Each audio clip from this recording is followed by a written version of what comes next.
introduce himself, tell you a little bit about himself, and then we're going to ask him a couple of questions about why it's important to keep music in schools. So, introduce yourself. Hi, my name is Don Rogers, and I am the brass specialist in the Kansas City, Kansas Public Schools. Been here for 14 years. Before that, I was a band director in a small town in Kansas. Been involved in music my entire life, ever since the 6th grade on, and I will not tell you how old I am. So, I'm glad to be here. Okay, and we're glad to have you. What made you decide to go into music?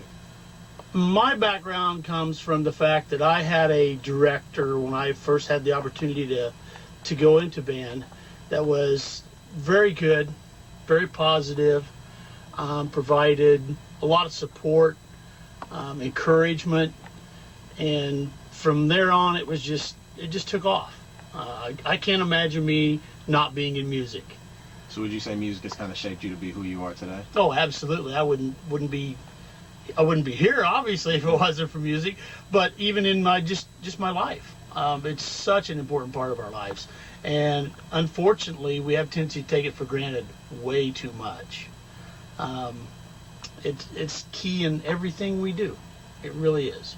That's why I feel like you do. I think it's extremely important that we keep our music programs and we provide the opportunities for all of our students, no matter what the age, to get music education. How do you feel about the fact that some board members and advisors are actually discussing the idea of removing music from schools? I can't speak for board members, but I would tell anyone who is considering taking that program out of the curriculum, you need to think about the whole child, because as music teachers, we teach the whole child. We just happen to be music teachers. Without music, you're incomplete. What does music do for us as a person? It allows us the opportunity to be creative, because whenever you're performing music or writing music or listening to music, that engages the creative side of your brain. It gives us the opportunity to build camaraderie, friendship. We have to be a team player, because most of us are not just one person performing music. We're in a group, be it from 2 to 200. So we have to be part of that group, so we have to be able to work together. So it's a lot of things other than just walking in the room and sitting down and playing a bunch of notes on the page. The other big thing that music addresses to us individually as human beings is it's the only way we have to affect our emotions. And here's what I would ask you to do. Think about going to your most favorite movie, whatever it may be. Go watch 2 minutes of that movie, but take all the music out of it. Would that movie be as good? Would that movie cause those same emotions and feelings to happen while you were watching it? I would say no. Me personally, I cannot imagine the world ever being that way. So that's my passion. I think everybody should have exposure to it, and everybody should have the opportunity to partake in music. From, be honest, kindergarten on up, really, because our kids, when they go to kindergarten, what do they get? They get general music. Well, that starts to build that love of the form and music itself. Okay. And one more personal question before we go. What is probably the most incredible, or I'll say the biggest impact you've seen music have on a child? Have you ever seen it turn a child around academically, socially? Oh, absolutely. Absolutely. Some kids, and you can interject whatever class you want to use. We're having to be talking about music.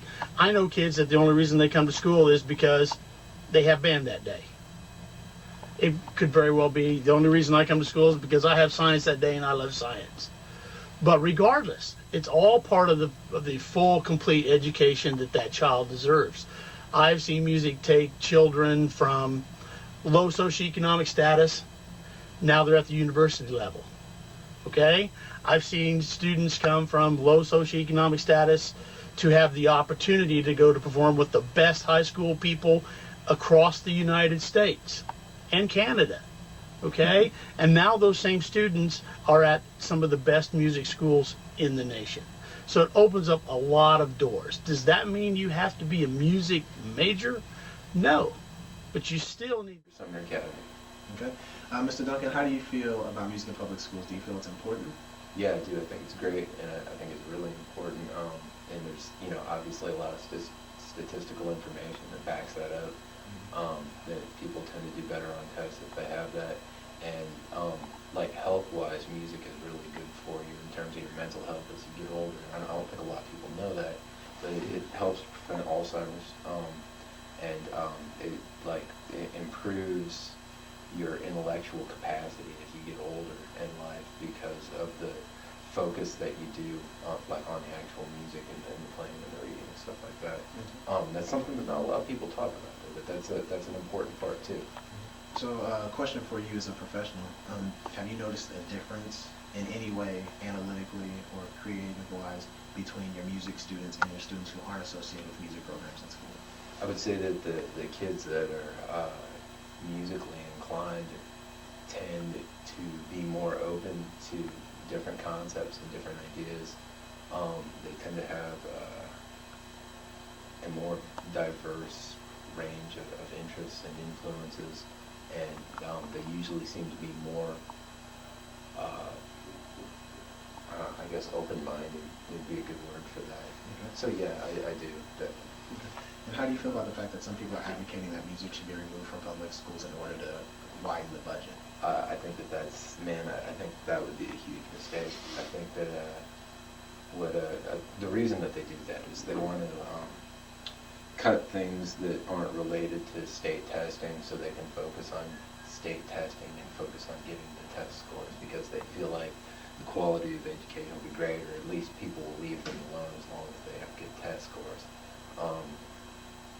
The truth of the matter is in that situation, the best thing that they can do is to continue to diversify education and allocate more funds for diverse education and come up with more ways to hold non-core classes responsible for test scores.